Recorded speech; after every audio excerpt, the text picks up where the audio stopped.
ಓಂ ಆಂಜನೇಯಾಯ ವಿದ್ಮಹೇ ವಾಯುಪುತ್ರಾಯ ಧೀಮಹಿ ತನ್ನೋ ಹನುಮಾನ್ ಪ್ರಚೋದಯಾತ್. ನಮಸ್ಕಾರ, ನಾನು ಬಜ್ಜ ಶಿವಪ್ರಕಾಶ್, ಅಸ್ಟ್ರೋವಾಸ್ತು ಬೆಂಗಳೂರು. ಯಾರು ಫಸ್ಟ್ ಟೈಮ್ ನನ್ನ ವಿಡಿಯೋ ನೋಡ್ತಾ ಇದ್ದೀರಾ, ಬೆಲ್ಲೈಕನ್ ಹಿಟ್ ಮಾಡಿ, ನೋಟಿಫಿಕೇಷನ್ ಎನೇಬಲ್ ಮಾಡ್ಕೊಳ್ಳಿ. ನಾನು ಯಾವುದೇ ಒಂದು ಹೊಸ ವಿಡಿಯೋ ಮಾಡಿದ ತಕ್ಷಣ ನಿಮಗೆ ನೋಟಿಫಿಕೇಷನ್ ಬರುತ್ತೆ. ಇವತ್ತಿನ ದಿನ ಜ್ಯೋತಿಷ್ಯ ಶಾಸ್ತ್ರದಲ್ಲಿ ಕುಜ ಶುಕ್ರ ಯುತಿ, ಈ ಯುತಿ ಯಾವ ಯಾವ ಮನೆಗಳಲ್ಲಿ ನಡೆದರೆ ಯುತಿಯಾದರೆ ಏನು ಫಲ ಮತ್ತು ವಿವಾಹ ವಿಷಯಗಳಲ್ಲಿ ಶುಕ್ರ ಯುತಿ ಯಾವ ರೀತಿ ಪ್ರಭಾವವನ್ನು ಬೀರುತ್ತವೆ ಎಂದು ಹೇಳುತ್ತೇನೆ. ಮೊದಲಿಗೆ ಗಂಡಿನ ಜಾತಕದಲ್ಲಿ ಶುಕ್ರ ಒಂಟಿಯಾಗಿದ್ದರೆ ಉತ್ತಮ ಹಾಗೂ ಒಳ್ಳೆಯ ಸ್ಥಾನಗಳಲ್ಲಿದ್ದಾಗ, ಶುಕ್ರನು ಯಾವುದೇ ಅಧಿಪತ್ಯ ಬಂದಿದ್ದರೂ ಶುಕ್ರನು ಕೇಂದ್ರಗಳಲ್ಲಿ 1, 4, 7, 10ರಲ್ಲಿದ್ದು ಗುರುವಿನ ದೃಷ್ಟಿ ಇದ್ದರೆ ಗಂಡಿನ ಜಾತಕದಲ್ಲಿ ಯಾವುದೇ ದೋಷವಿಲ್ಲದೆ ವಿವಾಹ ಜೀವನವು ಉತ್ತಮವಾಗಿರುತ್ತದೆ. ಹಾಗೆಯೇ ಹೆಣ್ಣಿನ ಜಾತಕದಲ್ಲಿ ಕುಜನು ಬಲವನ್ನು ಹೊಂದಿ, ಕುಜ ಉತ್ತಮವಾಗಿದ್ದು ಬಲವನ್ನು ಹೊಂದಿ ಅಥವಾ ಹೆಣ್ಣಿಗೆ ವಿವಾಹ ಜೀವನವು ಉತ್ತಮವಾಗಿರುತ್ತದೆ.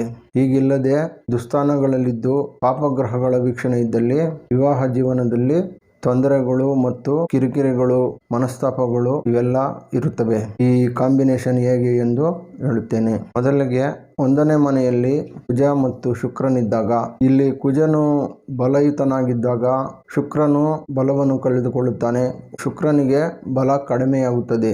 ಆದರೆ 1ನೇ ಮನೆಯಲ್ಲಿದ್ದಾಗ ಶುಕ್ರನು ಬಲ ಕಡಿಮೆಯಾದರೂ ನೋಡಲು ಸುಂದರವಾಗಿರುತ್ತಾನೆ. ಲಕ್ಸುರಿಯಾದ ಜೀವನವನ್ನು, ಬೇರೆ ವಿಷಯಗಳಲ್ಲಿ ಯಾವುದೇ ಕೊರತೆ ಇಲ್ಲದೆ ಮನೆ, ವಾಹನ ಇವೆಲ್ಲ ಸಹಜವಾಗಿ ಶುಕ್ರನು 1ನೇ ಮನೆಯಲ್ಲಿದ್ದಾಗ ರೂಪವಂತನಾಗಿರುತ್ತಾನೆ. ಇವೆಲ್ಲವೂ ದೊರಕುತ್ತವೆ. ವಿವಾಹ ವಿಷಯಗಳಲ್ಲಿ ಮಾತ್ರ ಸ್ವಲ್ಪ ಕಿರಿಕಿರಿಗಳಿರುತ್ತವೆ. ಗಂಡಿನ ಜಾತಕಗಳಲ್ಲಿ ಶುಕ್ರನು ಉತ್ತಮವಾಗಿದ್ದಲ್ಲಿ ಜಾತಕವು ಚೆನ್ನಾಗಿರುತ್ತದೆ. ಹಾಗೆಯೇ ಈ ಗುರು ವರ್ಗ ಗ್ರಹಗಳು ಮತ್ತು ಶನಿ ವರ್ಗ ಗ್ರಹಗಳಲ್ಲಿ, ಗುರು ವರ್ಗ ಗ್ರಹಗಳು ರವಿ, ಚಂದ್ರ, ಕುಜ, ಗುರು ಈ ಗ್ರಹಗಳು ರವಿ ವರ್ಗ ಗ್ರಹಗಳು. ಕೇತುವು ಸಹ ಗುರು ವರ್ಗದಲ್ಲೇ ಬರುತ್ತದೆ. ರಾಹುವು ಶನಿ ವರ್ಗದಲ್ಲಿ ಬರುತ್ತದೆ. ಶನಿ ವರ್ಗದಲ್ಲಿ ಬರುವಂತಹ ಗ್ರಹಗಳು ಬುಧ, ಶುಕ್ರ, ಶನಿ, ರಾಹು ಈ ವರ್ಗಗಳಲ್ಲಿ ಬಂದಾಗ ಆ ಗ್ರಹಗಳು ಸ್ವಲ್ಪ ಕಿರಿಕಿರಿ, ಮನಸ್ತಾಪ ಮತ್ತು ಜಗಳಗಳು ಹೀಗೆ ಇರುತ್ತವೆ. ಈ ಉದಾಹರಣೆಗಳಲ್ಲಿ ಯಾವ ರೀತಿ ತೊಂದರೆಯನ್ನು ಕೊಡುತ್ತಾನೆ ಎಂದು ನೋಡೋಣ. ಕುಜನು ಬಲವನ್ನು ಹೊಂದಿ ಮೊದಲಿಗೆ 2ನೇ ಮನೆ, 4ನೇ ಮನೆ, 5ನೇ ಮನೆ, 7ನೇ ಮನೆ, 8ನೇ ಮನೆ, 11ನೇ ಮನೆ ಮತ್ತು 12ನೇ ಮನೆಯಲ್ಲಿದ್ದಾಗ ಹೆಚ್ಚು ತೊಂದರೆಗಳನ್ನು, ಕುಜದೋಷವನ್ನು ಕೊಡುತ್ತಾನೆ. ಇದಲ್ಲದೆ 3ನೇ ಮನೆ, 6ನೇ ಮನೆ ಇಲ್ಲಿದ್ದಾಗ, 10ನೇ ಮನೆಯಲ್ಲಿದ್ದಾಗ ಅಷ್ಟು ತೊಂದರೆಗಳನ್ನು ಕೊಡುವುದಿಲ್ಲ.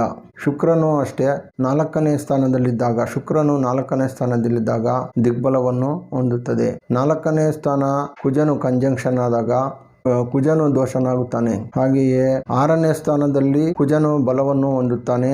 ಶುಕ್ರನು 6ನೇ ಸ್ಥಾನದಲ್ಲಿ ತನ್ನ ಶಕ್ತಿಯನ್ನು ಕಳೆದುಕೊಳ್ಳುತ್ತಾನೆ. 2ನೇ ಮನೆಯಲ್ಲಿ ಶುಕ್ರನು ಉತ್ತಮವಾದ ಫಲಿತಗಳನ್ನು ಕೊಡುತ್ತಾನೆ ಮತ್ತು 1ನೇ ಮನೆಯಲ್ಲೂ ಕೊಡುತ್ತಾನೆ, 4ನೇ ಮನೆಯಲ್ಲೂ ಕೊಡುತ್ತಾನೆ, 5ನೇ ಮನೆಯಲ್ಲೂ ಮತ್ತು 7ನೇ ಮನೆಯಲ್ಲಿ ಶುಕ್ರನು ಕಾರಕೋ ಭಾವನಾಸ್ತಿಯಾಗುತ್ತದೆ. ಸಪ್ತಮ ಕಾರಕ ಬಂದಿರುವುದರಿಂದ ಕಾರಕೋ ಭಾವನಾಸ್ತಿಯಾಗುತ್ತದೆ. ಇಲ್ಲಿ ಶುಕ್ರನಿದ್ದಾಗ 7ನೇ ಮನೆಯಲ್ಲಿ ಮದುವೆ ಆಗುವುದಿಲ್ಲ ಎಂದು ಹೇಳಲಾಗುವುದಿಲ್ಲ. ಮದುವೆಯಾಗುತ್ತದೆ, ತಡವಾಗುತ್ತದೆ. ಮದುವೆ 30 ವರ್ಷಕ್ಕಿಂತ ಹೆಚ್ಚು, 35 ಹೀಗೆ ತಡವಾಗುತ್ತದೆ ಮದುವೆಯಾಗುವುದು. ಹಾಗೆಯೇ ಕುಜನು ಅಷ್ಟಮ ಸ್ಥಾನದಲ್ಲಿದ್ದಾಗ ಸಹ ಒಳ್ಳೆಯ ಯೋಗವನ್ನು ಕೊಡುತ್ತಾನೆ. 9ನೇ ಸ್ಥಾನದಲ್ಲಿದ್ದಾಗಲೂ ಸಹ, 11ನೇ ಸ್ಥಾನದಲ್ಲಿದ್ದಾಗ ಒಳ್ಳೆಯ ಯೋಗವನ್ನು, 12ನೇ ಸ್ಥಾನದಲ್ಲಿ ಶುಕ್ರನು ಉತ್ತಮವಾದ ಯೋಗವನ್ನು 12ನೇ ಸ್ಥಾನದಲ್ಲಿ ಕೊಡುತ್ತಾನೆ. ಶುಕ್ರನು 12ನೇ ಸ್ಥಾನದಲ್ಲಿ ಇದ್ದಾಗ ಗಂಡಿನ ಜಾತಕದಲ್ಲಿ ಗಂಡಿಗೆ ಶಯನ ಸುಖವಿರುತ್ತದೆ. ಮತ್ತು 12ನೇ ಸ್ಥಾನದಲ್ಲಿದ್ದಾಗ, 12ನೇ ಸ್ಥಾನ ಕಾಲಪುರುಷ ಚಕ್ರಕ್ಕೆ ಮೀನ ರಾಶಿಯಾಗಿರುವುದರಿಂದ ಅಲ್ಲಿ ಎಕ್ಸಾಲ್ಟೇಷನ್ ಹೊಂದುವಂತಹ ಗ್ರಹ ಶುಕ್ರನು. ಆದ್ದರಿಂದ ಶುಕ್ರನು ಕಾಲಪುರುಷ ಚಕ್ರದ ಪ್ರಕಾರವಾಗಿ ತೆಗೆದುಕೊಂಡಾಗ 12ನೇ ಸ್ಥಾನ ಯಾವುದೇ ರಾಶಿಯಾಗಲಿ ಕನ್ಯಾ ರಾಶಿಯನ್ನು ಬಿಟ್ಟು, ಯಾಕೆಂದರೆ ಇಲ್ಲಿ ನೀಚ ಹೊಂದುವುದರಿಂದ ಇಲ್ಲಿ ಶಕ್ತಿಯನ್ನು ಶುಕ್ರ ಗ್ರಹ ಕಳೆದುಕೊಳ್ಳುತ್ತದೆ. ಕನ್ಯಾ ರಾಶಿಯನ್ನು ಬಿಟ್ಟು ಬೇರೆ ರಾಶಿಗಳಲ್ಲಿದ್ದಾಗ ಶುಕ್ರನು ಉತ್ತಮ ಫಲಗಳನ್ನು ಕೊಡುತ್ತಾನೆ. ಇದು ಶನಿ ವರ್ಗ ರಾಶಿಗಳಲ್ಲಿದ್ದಾಗ ಉತ್ತಮ ಫಲವನ್ನು ಕೊಡುತ್ತಾನೆ. ವೃಷಭ, ತುಲಾ, ಮಿಥುನದಲ್ಲೂ ಸಹ ಅಷ್ಟು ಕೆಡುವುದಿಲ್ಲ. ಗುರುವಿನ ಮನೆಗಳಲ್ಲಿ ಇದ್ದಾಗಲೂ ಸಹ ಶುಕ್ರನು ಕೆಡುವುದಿಲ್ಲ. ಶನಿಯ ಮನೆಯಲ್ಲೂ ಸಹ ಮಿತ್ರನಾಗುವುದರಿಂದ ಅಲ್ಲೂ ಒಳ್ಳೆ ಫಲವನ್ನು ಕೊಡುತ್ತಾನೆ. ಗುರುವು ಶುಭ ಗ್ರಹವಾದ್ದರಿಂದ ಧನಸ್ಸಿನಲ್ಲೂ ಸಹ ಒಳ್ಳೆ ಫಲವನ್ನು ಶುಕ್ರನು ಕೊಡುತ್ತಾನೆ. ಮೀನದಲ್ಲಿ ಎಕ್ಸಾಲ್ಟೇಷನ್ ಹೊಂದುತ್ತಾನೆ, ಉಚ್ಚ ಸ್ಥಿತಿಯನ್ನು ಶುಕ್ರನು ಹೊಂದುತ್ತಾನೆ. ಹಾಗೆಯೇ ಶುಕ್ರ ಮತ್ತು ಗುರು ಕಾಂಬಿನೇಷನ್ ಬಂದಲ್ಲಿ ಇದು ವಿವಾಹದಲ್ಲಿ ಸ್ವಲ್ಪ ತೊಂದರೆಗಳನ್ನು ಕೊಡುತ್ತದೆ. ಇದು ಯಾವ ರೀತಿ ಹೇಳಬೇಕೆಂದರೆ, ಯುತಿಯಾದಾಗ ಶುಕ್ರ ಗುರು ಇದು ಶುಭ ಗ್ರಹಗಳು ++- ಆಗುತ್ತದೆ. ಎರಡು ಶುಭ ಗ್ರಹಗಳು ಸೇರಿದಾಗ ವಿವಾಹದಲ್ಲಿ ನೀನಾ ನಾನಾ ಅನ್ನುವ ಸ್ಥಿತಿಗೆ ಉಂಟಾಗುತ್ತದೆ. ಆದ್ದರಿಂದ ಶುಭ ಗ್ರಹಗಳೇ ಆಗಲಿ ಹೆಚ್ಚು ಬಲವಾಗಿದ್ದಲ್ಲಿ ಜಾತಕವು ತೊಂದರೆಯನ್ನು ಅನುಭವಿಸುತ್ತದೆ. ಶುಕ್ರ ಗುರು ಪರಸ್ಪರ ವಿರುದ್ಧವಾದ ದಿಕ್ಕಿನಲ್ಲಿ 1 ಮತ್ತು 7, 2, 8 ಹೀಗೆ ಪರಸ್ಪರ 180 ಡಿಗ್ರಿ ಆಸ್ಪೆಕ್ಟ್ ನೇರವಾದ ದೃಷ್ಟಿ, ಸಮಸಪ್ತಕ ದೃಷ್ಟಿ ಇದ್ದಾಗ ಆಗಲೂ ಸಹ ಕುಟುಂಬ ಜೀವನದಲ್ಲಿ ಕಿರಿಕಿರಿಗಳಿರುತ್ತವೆ. ಮತ್ತು ಗುರು ಮಾತ್ರ ನೋಡಿದಲ್ಲಿ ಶುಕ್ರನಿಗೆ ಒಳ್ಳೆ ಫಲಗಳನ್ನು ಗುರುವು ಕೊಡುತ್ತಾನೆ. 5ನೇ ದೃಷ್ಟಿ ಮತ್ತು 9ನೇ ದೃಷ್ಟಿಯಿಂದ ಶುಕ್ರನನ್ನು ನೋಡಿದಾಗ ಒಳ್ಳೆ ಫಲವನ್ನು ಶುಕ್ರನು ಕೊಡುತ್ತಾನೆ. ಶುಕ್ರನು ಪರಸ್ಪರ ನೇರವಾದ ದೃಷ್ಟಿಯಲ್ಲಿದ್ದಾಗ ಮಾತ್ರ ಇದು ತೊಂದರೆಯನ್ನು ಮಾಡುತ್ತದೆ. ಶುಕ್ರ ಮತ್ತು ಕುಜ ಈ ಎರಡು ಗ್ರಹಗಳು ಬೇರೆ ವಿಷಯಗಳಲ್ಲಿ ಉತ್ತಮವಾದ ಫಲಿತಗಳನ್ನು ಕೊಟ್ಟರೂ ವಿವಾಹ ವಿಷಯದಲ್ಲಿ ಸ್ವಲ್ಪ ದೋಷವನ್ನು ಕೊಡುತ್ತದೆ.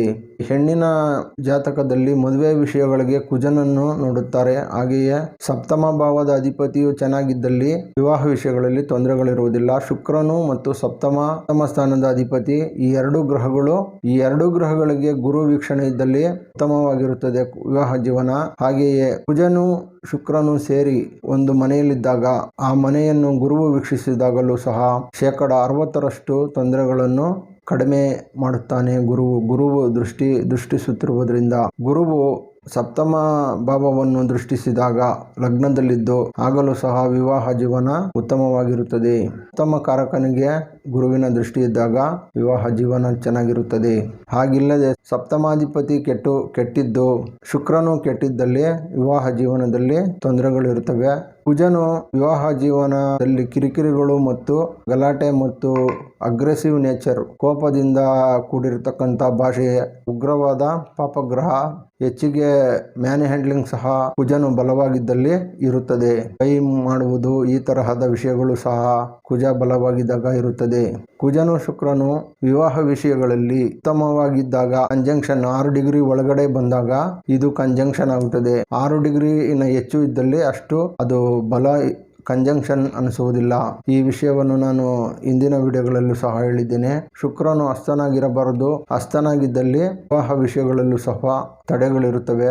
ಸಂಬಂಧಗಳು ಬಂದು ಮುರಿದು ಹೋಗುವಂತಹ ಸ್ಥಿತಿ ಸಹ ಶುಕ್ರನು ಹಸ್ತನಾಗಿದ್ದಾಗ ಮದುವೆವರೆಗೂ ಬಂದು ಸಹ ಮುರಿದು ಹೋಗತಕ್ಕಂತಹ ವಿಷಯಗಳು ನಡೆದಿರುತ್ತವೆ. ಇನ್ನೂ ಹೆಚ್ಚಿನ ವಿಷಯಗಳನ್ನು ಶುಕ್ರ ಮತ್ತು ಕುಜನಿಂದ ಹೇಳಬಹುದು. ಶುಕ್ರ ಕುಜ ಕಂಜಂಕ್ಷನ್ ತುಂಬಾ ವಿಷಯಗಳಲ್ಲಿ ಒಳ್ಳೆಯದನ್ನೇ ಮಾಡಿದರೂ ವಿವಾಹ ವಿಷಯದಲ್ಲಿ ಸ್ವಲ್ಪ ಕಿರಿಕಿರಿಗಳನ್ನು ಮಾಡುತ್ತದೆ. ಸಪ್ತಮಾಧಿಪತ್ಯ ಬಂದು ಸಹ ಶುಕ್ರನಿಗೆ 2ನೇ ಮನೆ ಹಾಗೂ 4ನೇ ಮನೆ ಲಗ್ನದಲ್ಲಿದ್ದರೂ ಸಪ್ತಮಾಧಿಪತ್ಯ ಬಂದು 1, 2, 4, 5, 9, 11, 12ರಲ್ಲಿ ಶುಕ್ರನು ಒಳ್ಳೆ ಫಲಗಳನ್ನು ಕೊಡುತ್ತಾನೆ. ಕುಜನು 3, 6 ಹಾಗೂ 8ನೇ ಸ್ಥಾನದಲ್ಲೂ ಸಹ ಕುಜನು ಸ್ವಕ್ಷೇತ್ರವಾಗಿದ್ದಾಗ 6, 8, 12ನೇ ಸ್ಥಾನದಲ್ಲಿದ್ದಾಗ ಕುಜನು ಒಳ್ಳೆ ಫಲವನ್ನು ಕೊಡುತ್ತಾನೆ. 3, 6, 11ನೇ 10, 11ನೇ ಸ್ಥಾನದಲ್ಲಿ ಕುಜನು ಒಳ್ಳೆ ಫಲವನ್ನು ಕೊಡುತ್ತಾನೆ.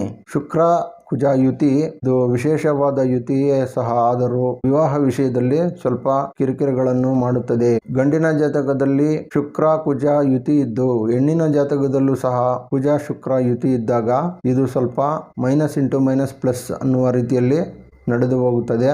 ಇನ್ನೂ ಹೆಚ್ಚಿನ ಕಾಂಬಿನೇಷನ್ಗಳಿಗೆ ಇನ್ನೊಂದು ವಿಡಿಯೋ ಮಾಡುತ್ತೇನೆ. ಇದು ತುಂಬಾ ಲೆಂತಿ ಆಗುತ್ತದೆ. ಈ ವಿಷಯವನ್ನು ನೀವು ಈ ವಿಡಿಯೋದಲ್ಲಿ ಅರ್ಥ ಮಾಡಿಕೊಳ್ಳಿ. ನಿಮಗೇನಾದರೂ ಪ್ರಶ್ನೆಗಳು ಸಂದೇಹಗಳಿದ್ದಲ್ಲಿ ನನಗೆ ಕಾಮೆಂಟ್ಸ್ ಮಾಡಿ. ನಾನು ನಿಮ್ಮ ಕಾಮೆಂಟ್ಸ್ಗಳಿಗೆ ಉತ್ತರಿಸುತ್ತೇನೆ. ನಮಸ್ಕಾರ. ಬಜ್ಜಾ ಶಿವಪ್ರಕಾಶ್, ಅಸ್ಟ್ರೋ ವಾಸ್ತು, ಬೆಂಗಳೂರು.